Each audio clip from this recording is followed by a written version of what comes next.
my favorite girl. Excuse me for the moment. I'm in another world. On a mountain, by a fountain, flowers blooming everywhere.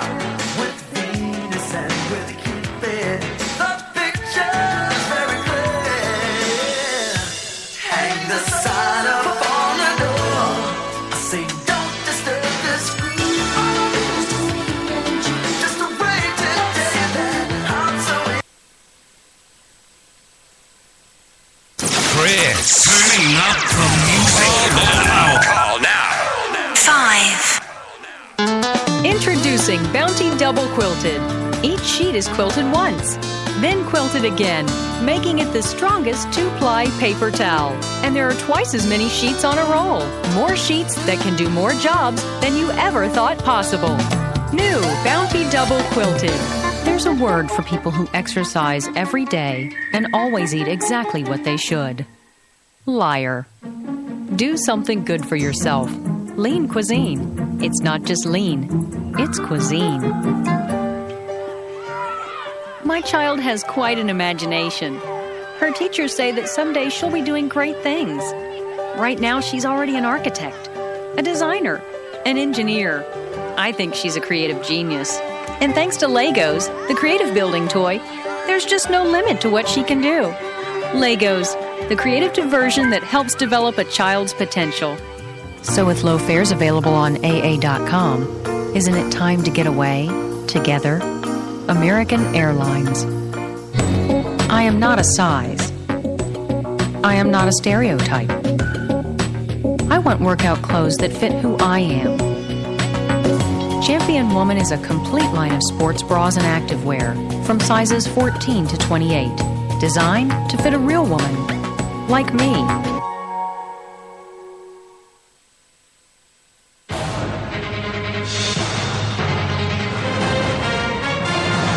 Well, for those that are looking at the traffic right now, it's moving approximately 15-25 miles per hour on 290. It is raining really crazy outside, so please buckle up and be safe, because Illinois State Police are out there locking grit iron is packed jam on the 290 going eastbound into the city. Going westbound out of the city on 290 is moving approximately 35 miles per hour.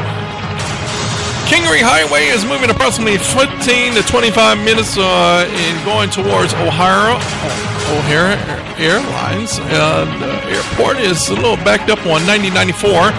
Please keep your eyes peeled for that motorcycle accident that is blocking the accident right now. There was a little traffic delay right there on 9094 heading towards O'Hare Airport. Please continue listening to Smooth 90.5 FM WGSJBC Radio. You're listening to the Maya Akai Show on Smooth 90.5 FM WGSJ BC Radio.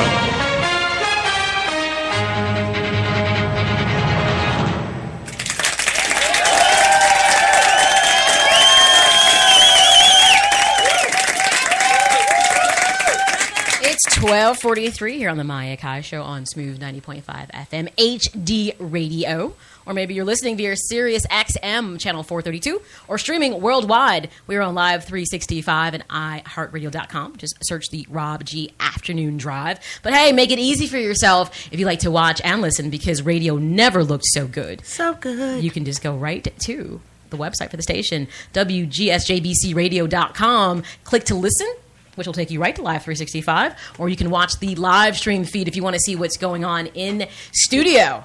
So we are into the second hour of the show. The What's for lunch? What's trending, right? I'm kind of hungry at this point. When Rob does his top of the hour midday mix, which is a good 20 minutes of music, kind of help you get back acclimated into work.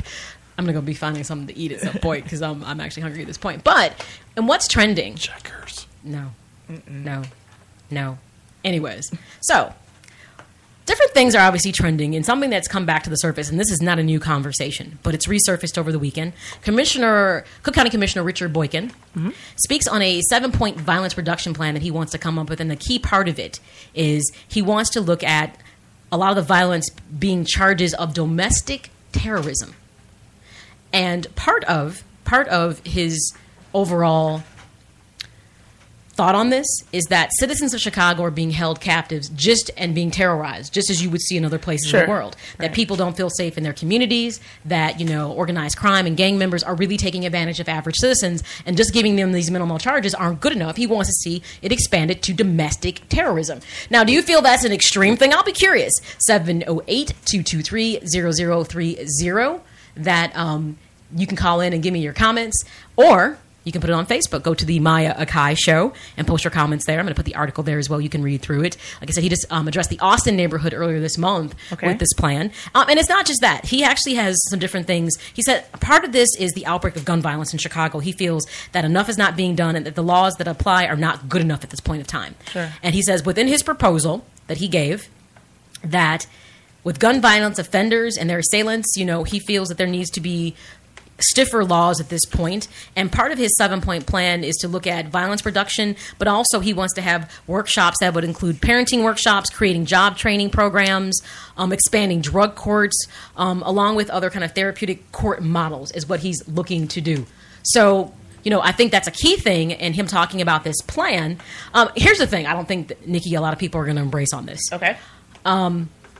Domestic terrorism sounds probably a lot worse. It does. But then again, I get how he is putting this in perspective that he feels the current laws in place are just not good enough. And I think he feels like if we come at this from a different angle, if we come at it stronger, harder, faster, maybe it'll make people rethink. Now, I know a lot of people, what they're going to say is, okay, but doesn't this just mean we're putting more people in jail? Okay, but if you're killing people, I think that's what you should be.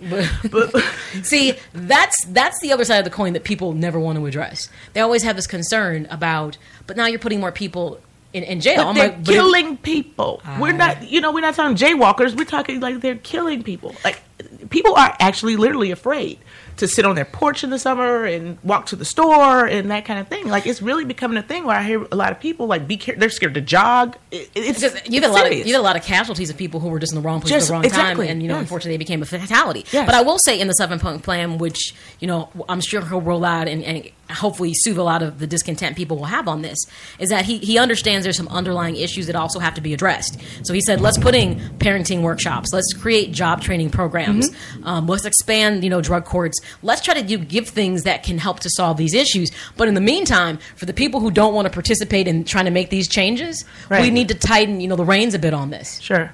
I wonder so if you do get charged with domestic terrorism, I'm wondering like what's the penalty for that versus murder? I mean, you understand what I mean? Like what's the...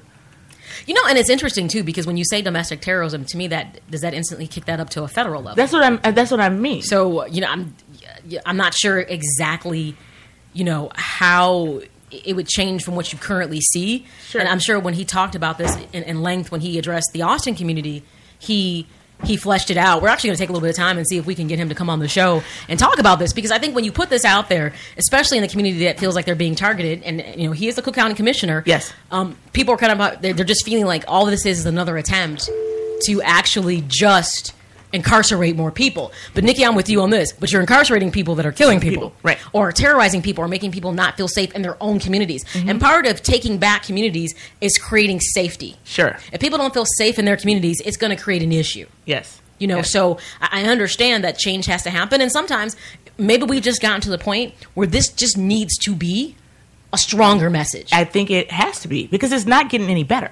I mean, as the years go by, I mean, it's not slowing down. It's not getting any better. And like you said, like random people are just becoming fatalities. It's not even, it's bad enough you're shooting gang members, but when babies and old people start to die, it's really sad. And I'm to the point where at least I will commend him for whether this is the right answer or not. It's time for us to have real conversations about this. Well, we don't know what the answer is. If we did, it'd stop. So you got to start somewhere. I mean, that's what I think, at least. We know what the answer. We know what the problem is. we know what the problem is, but we don't know the answer. And I think there are some plausible things that have been put out there. We do know that a poor economy has attributed to a lot of things. Oh, absolutely. People not working. Okay, but the parenting workshop.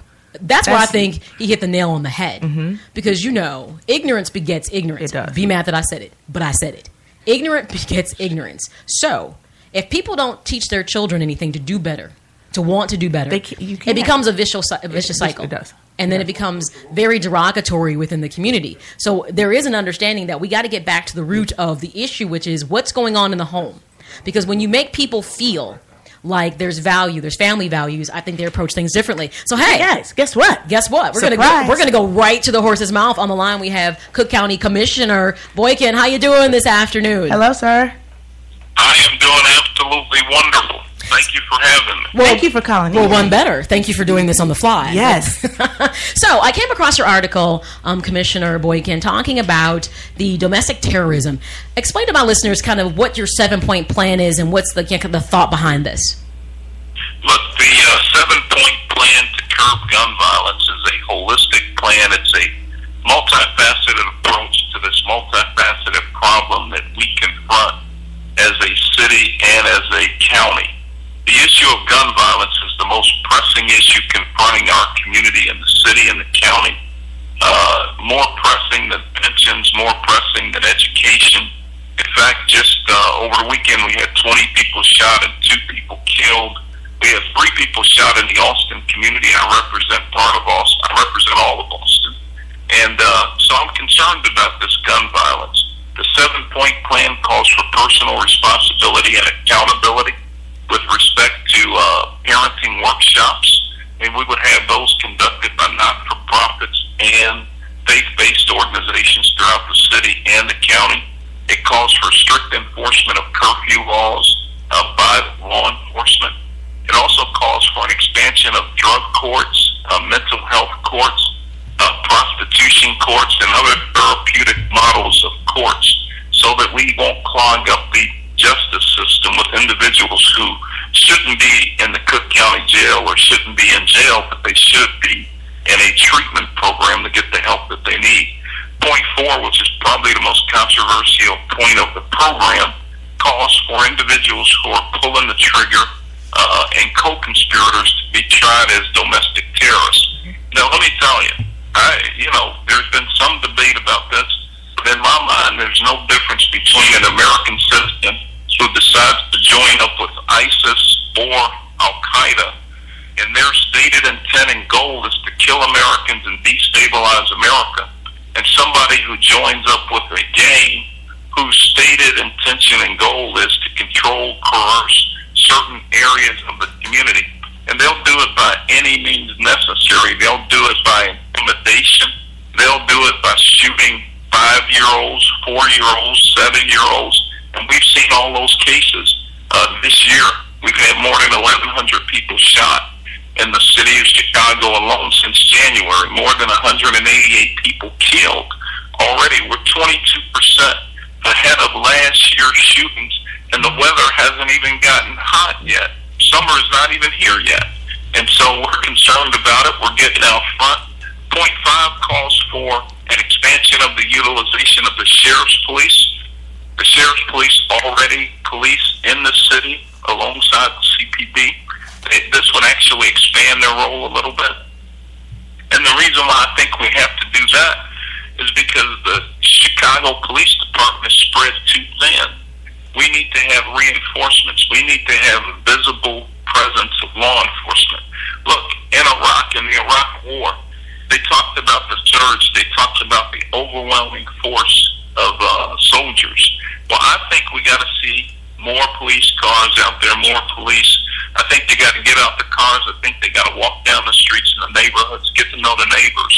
And we can stop some of this shooting. Look, I'm told that it's less than 5% of the folks who live in these communities are actually doing the shooting.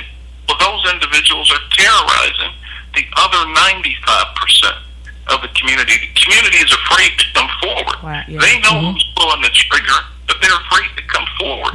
And so we think that the utilization of the sheriff's police would help us in that manner. Then we call for stiffer penalties for people caught illegally carrying guns. The sheriff's police, when they came to Austin a few weeks ago, I actually invited them to come in, connected them with the commander in District 15. They took 60 guns off the streets in over an 8-day period. 60 guns that shouldn't have been on the street, they took them off.